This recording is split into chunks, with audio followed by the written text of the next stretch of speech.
Fake factory అట ITDP. Social మీడియాలో దుష్ప్రచారం కోసం పక్కాగా తయారు చేసిన టీడీపీ.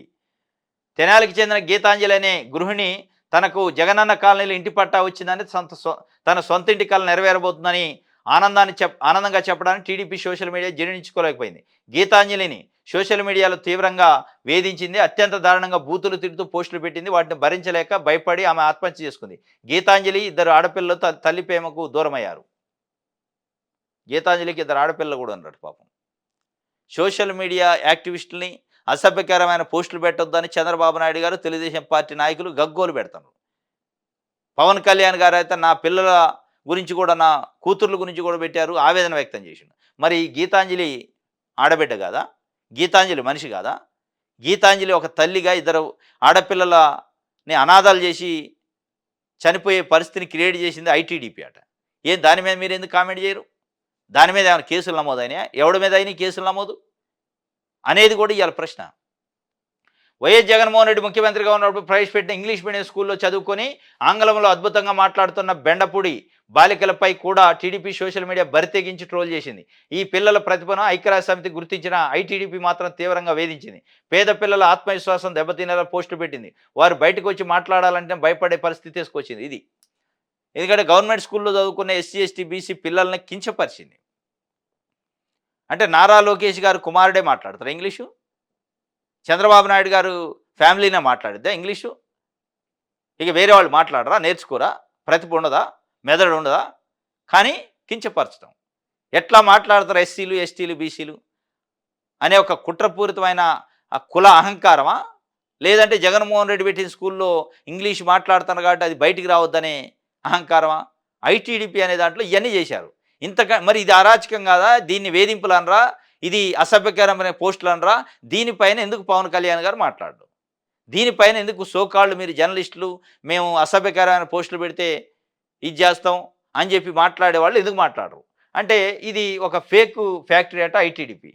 ఇక దీంట్లో ఇంకో గమ్మత్తు ఏంటంటే మార్ఫింగ్ ఫోటోలతో వేధించడం ఇలాంటివి కూడా చేస్తారు. ఇంకో గమ్మత్తు ఏంటంటే అసలు మనకు తెలియకుండా మన పేరుతో ఐడి క్రియేట్ చేసి మనమే పోస్ట్ చేస్తారట. వాళ్ళు చేస్తున్నట్టు కాదు. ఎవరైతే టార్గెట్గా ఉన్నారో, సపోజ్ జగన్మోహన్ రెడ్డి టార్గెట్ అనుకో, జగన్మోహన్ రెడ్డి పేరుతోనే ఐడి క్రియేట్ చేసి ఆయనే ఈ అన్ని పోస్టులు పెడుతున్నట్టు కూడా పెట్టే అవకాశం వీళ్ళు చేశారట అట్లాంటి పనులు. ఇక వీళ్ళు గురువింద నీతులు చెప్తారు. ఇక అసలు సమాజం ఎటుపోతుంది? ఇంత అసభ్యకరంగానా? ఇంత సైకోతనమా? మరి దీన్నేమంటారు? ఐటీడీపీ అని పెట్టి చేస్తున్నది ఏంది? సైకోతనం కాదు. ఈ సైకోలను ఎందుకు శిక్షించొద్దు? ఈ సైకోలు సోషల్ మీడియా దాంట్లోకి రారా అంటే రారు. ఇంకో ప్రొఫెసరు నాగేశ్వరు అడుగుతుండు, సోషల్ మీడియాలో టీడీపీ అరాచక దాడి సంగతి ఏంటి? సోషల్ మీడియాలో టీడీపీ వాళ్ళ నీచంగా పోస్టులు పెట్టడం లేదా? నేను ఇదివరకు చాలాసార్లు చెప్పాను, వైఎస్ఆర్సీపీ వాళ్ళ మీద పోస్టులు పెట్టడం కాదు, మాలాంటి వాళ్ళని కూడా బూతులు తిడుతున్నారు. మొన్న రాత్రి 10:32 ఒక టీడీపీ అభిమాని ఫోన్ చేసి బండబూతులు తిట్టారు. టీడీపీ శ్రేణులు, టీడీపీ సోషల్ మీడియా విభాగం ఆధ్వర్యంలో జరుగుతున్న వికృతమైన అరాచకమైన దాడి సంగతి ఏమిటి? దానికి ఆన్సర్ ఉండాలి కదా. నా అనుభవంలో అయితే నన్ను ఏ ఇతర రాజకీయ పార్టీల వాళ్ళు కూడా ఇంత బూతులు తిట్టలేదు.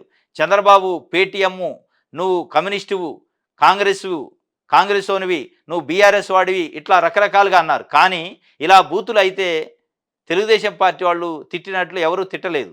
నేను గ్యారంటీగా చెప్పగలుగుతాను, అత్యధికంగా తిట్టింది టీడీపీ వాళ్ళే. తన వాళ్ళను చంద్రబాబు కంట్రోల్ చేయడా అని ప్రొఫెసర్ నాగేశ్వర్ చెప్తుండు. ఇంత చెప్తున్నారు కదా, సోషల్ మీడియాని కట్టడి చేయాలి, సోషల్ మీడియాని కట్టడి చేయాలి, సైకోలు వేధిస్తున్నారని. మరి తెలుగుదేశం పార్టీ చేసే అరాచక దాడి సంగతి ఏంది? తెలుగుదేశం పార్టీ కార్యకర్తలు నాయకులు బెదిరించే సంగతి ఏంది? ఫోన్లు చేసి బండ బూతులు, మామూలు బూతులు కాదు, చిత్రహింసలకు గురి చేస్తారు బూతులతోని. కానీ అది కనపట్ల చంద్రబాబు నాయుడు గారికి. ఇదే కదా, అందరికీ సమన్వయం పాటిస్తే ఏం కాదు.